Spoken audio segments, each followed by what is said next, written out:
Pinkertons Ghosts is a horror anthology podcast by Superversive Radio, with no affiliation with any detective agency, person, real or imagined, or the dark forces of Outre Terre. It is not intended for children.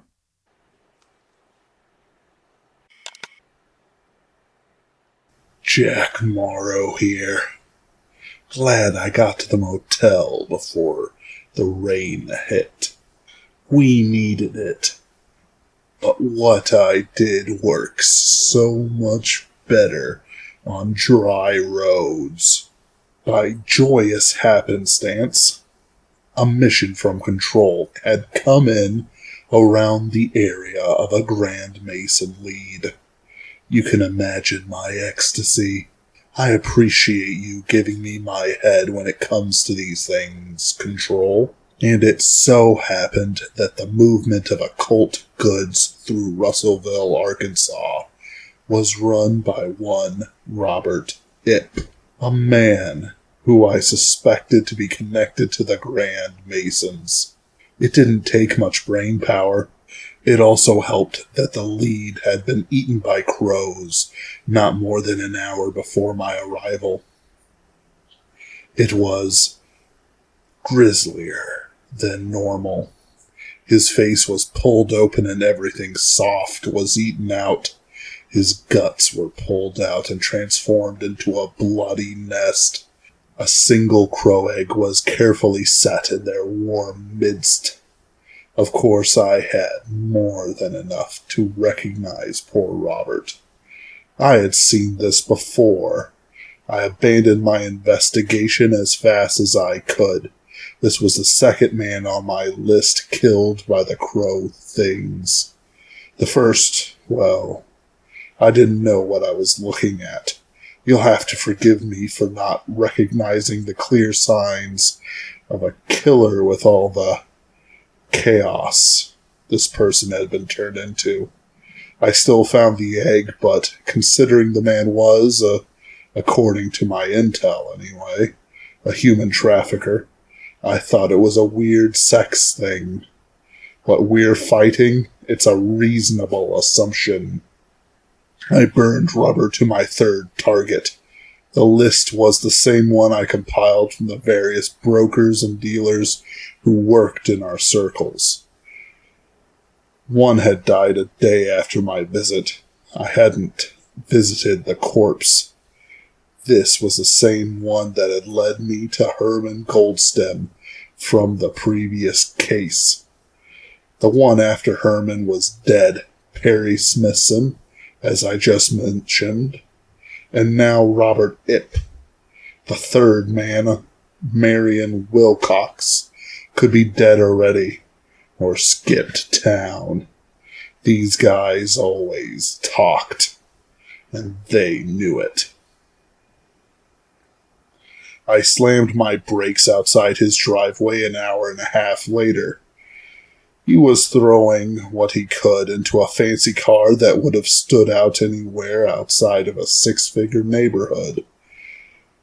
His house, deep in rural Arkansas, and not too far from the governor's mansion, was modest for an old money St. Louis neighborhood, and completely out of fashion for the area. I didn't bother to introduce myself.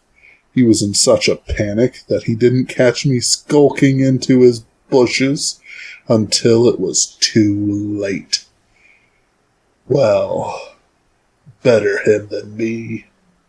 I grabbed the fat man by his lapels and slammed him into his car trunk, bending his head so he could look into my eyes. Jack Morrow. The one and the same. I have questions. You better have answers. Yes, anything. Just protect me. There was only one question in my mind. The rest would wait. What are you running from? He was panicked, but a shake brought him to his senses. The crow. I know about the crows. No, No, it's a man who's also a crow, or a hyper-intelligent man-sized crow.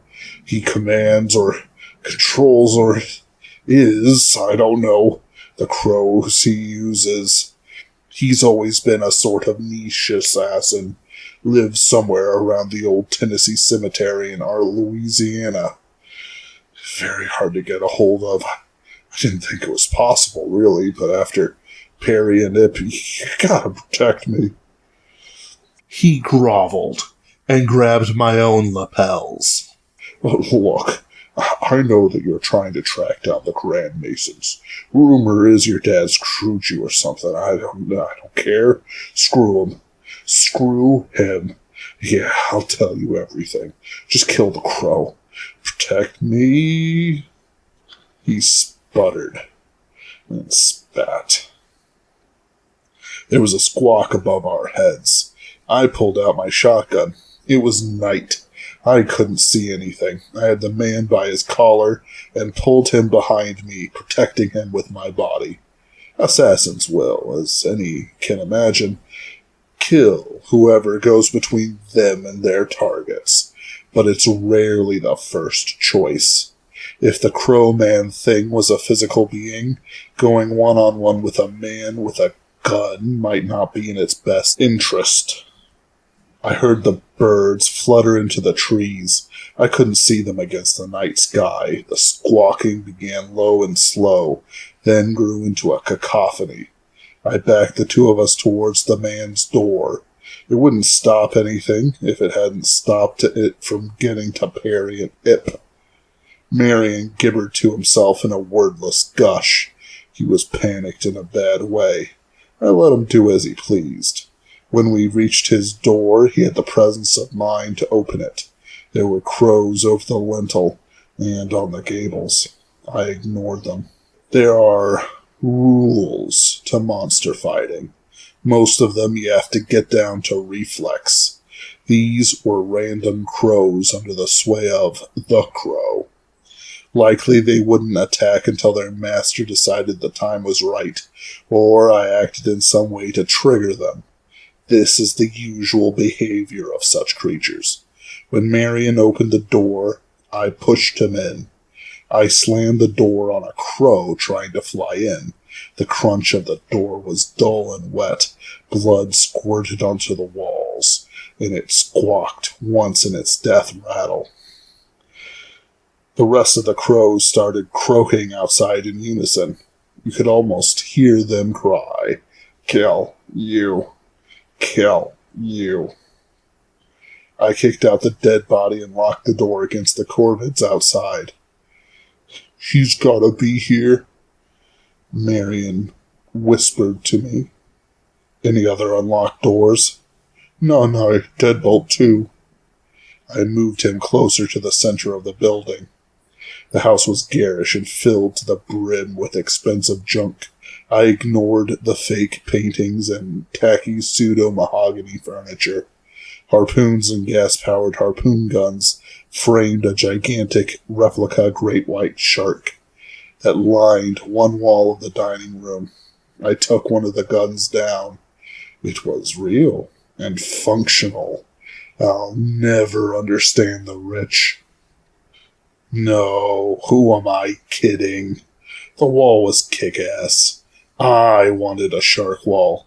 I was jealous of the shark wall. I would let this man die and loot his shark wall. Or I'd save his life and extort his shark wall from him. I would never show it to anyone, but it would be in one of my bedrooms. Maybe I'd make it a part of my honeymoon suite. I lost a solid minute looking at it. Sloppy. I started taking down the harpoon guns. Each had a reel of heavy fishing line attached to them. They were real, functional harpoon guns, as I already said. Even the knots were professional. I had some ideas, but the first step would be to see how the Crow would attack. As much as I wanted to take the fight to him, fighting a giant black bird in the pitch-black night was not strategically sound. Well, not without something to let me know where it is. Assuming it can fly. Assuming a lot of things. But then again, it was likely a creature of flesh and bone. What's the old saying? If it bleeds, you can kill it. I didn't get much time to examine the house. I didn't even check the second floor. Above our heads, I heard glass shattering. Something big moved over the door. The crows were following it, their throats giving their all. Several began to fly at the head of the stairs, but ducked away once they saw me. The crow could, probably, see through his crows. Marion shifted between going comatose and wanting to run. Come on, it's inside. We can run now. It will follow us out, and the crows will force an accident somehow. Best to kill it now. I had my shotgun ready. I could see the beaks and eyes flick back and forth at the head of the stairs. I could see the shadow cut across the landing above. It was larger than I thought. Marion screamed and ran into his living room. He threw himself behind a couch. At least he had the sense not to get in my way. The power went out at that moment. I heard the wings and fired 2 brimstone rounds blindly into the sound. My shots hit the mass of crows. I smelt flesh and the foulness of burning feathers. Something had caught fire in the stairs landing itself, and several dead crows burned on the carpet. Others screamed in agony just out of sight. I had missed the big guy, if he even existed as Marion said, but I hoped he felt his crow's pain. The crows were still hopping back and forth. I ignored them and hid myself in the dining room. The crows followed as they could, never committing to the attack, but still keeping tabs on me. The house was burning a little, and I could see orange light from my position in the shark-themed dining room. I considered burning more, but my sixth sense told me that the crow had probably skedaddled or decided to try some other attack. Marion, get over here. The living room, for all its couches, TVs, and built-in bars, was wide open, and had several windows that were large enough for a man to shove his way through. I could see the full moon through it. Things were flying outside. One of the crows got brave and flew to the bottom of the stairs. I didn't shoot it. If I could have it out, that would save me some effort. Marion was shivering, his hands covering his head and his bottom up. For a man connected to the Illuminati underworld, Grand Mason or otherwise, he wasn't handling this well. I would have thought they would have had some sort of answer for being a loose end. Something cracked above my head. The orange glow was getting brighter. More crows were doing the hop dance in and out of my sight. I fired around at them. They screeched and I kept them honest. I hated the look. Their eyes burned red with fire. Their plumage reflected the light, but all it did was make the shadows grotesque. Their shuffling dances made more of flat shadows and deranged movements. The light got bright enough that I could see scratches on the ceiling. They were deep, and they led into the living room. I cursed and ran into the living room myself. The thing was squatting on the bar. It was a gigantic crow. Its eyes had that strange black and milky look older animals invariably gain. Its black-clawed arms and hands were closed, but it opened them ever so slightly as it breathed. Its black beak was open, and its jagged teeth shone behind keratin edge, which was also sharp. I had spent a long time. Well, my mother and the old Shawnee had spent a long time training me to act on fear, but this thing tapped into something for me. It was old, and something else. It was a crow, and it was a man. I wasn't scared that it would rip me apart, but I was scared of it. There was something hypnotizing to it. There was something about it, I don't know. All three of us did not move. The thing watched Marion and me through eyes I wasn't sure could see. I could hear the crows in the stairwell and the hallway messing with the door. It screeched, breaking the spell. I fired, but too late. The brimstone smashed into the mirror behind it. It launched itself at Marion, who rolled out of the way of the talons just in time. I fired again, and this time I hit one of the wings. The feathers burned, but it didn't slow down. It launched its bulk through one of the large, not quite bay windows.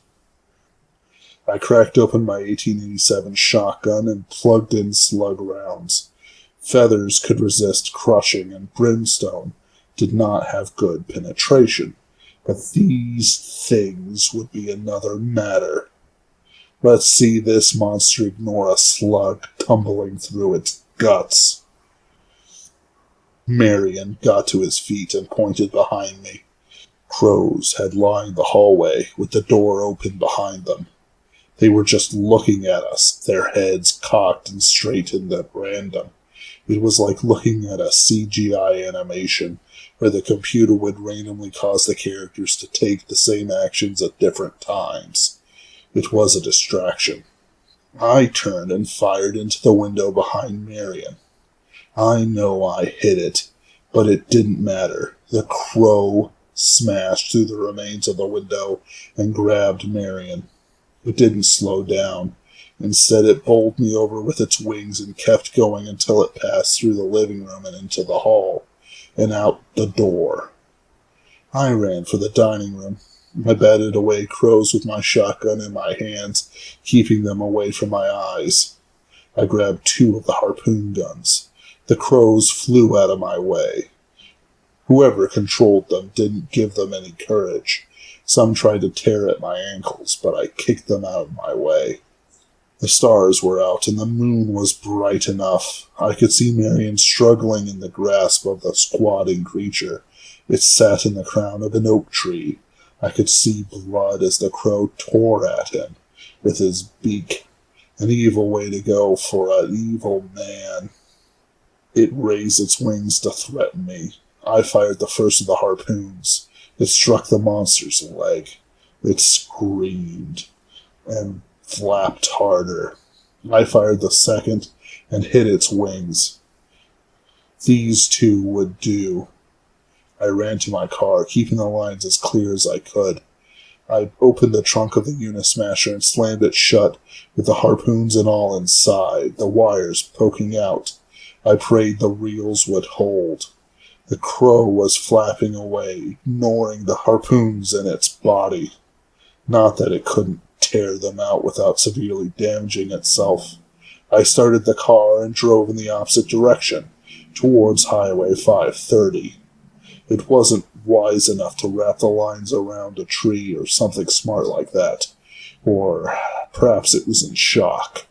Should I give the monstrous crow the benefit of the doubt? No.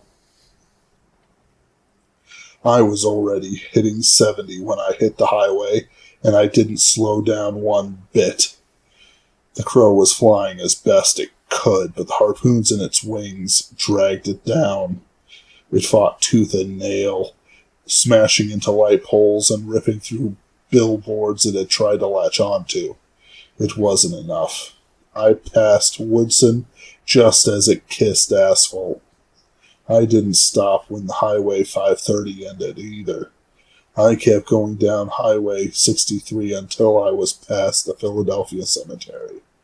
It was a long ride, but satisfying. I don't know when it died, but it was undoubtedly dead when I checked its mangled and road-rashed corpse. Its head was intact, but it wasn't bleeding anymore, and more of it was scraped away on the highways than was in its body. I put a magazine's worth of 45 into the head, just in case. I buried the nest in the forest, not too deep. I wanted the creatures of the forest to eat it. Marion's house was the subject of a police investigation by the time I got there. I kept the 2 harpoons and harpoon guns, but that shark is lost to me, as well as anything Marion was carrying with him. The police had a look about them I didn't want to mess with.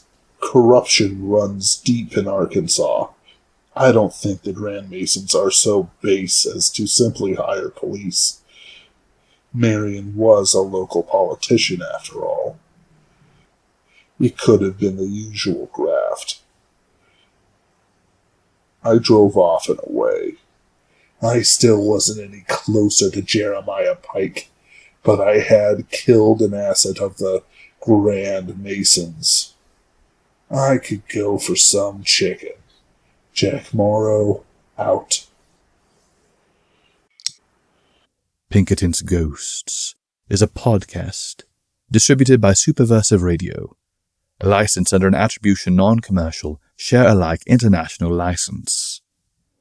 This episode was written by Ben Wheeler and is performed by the same.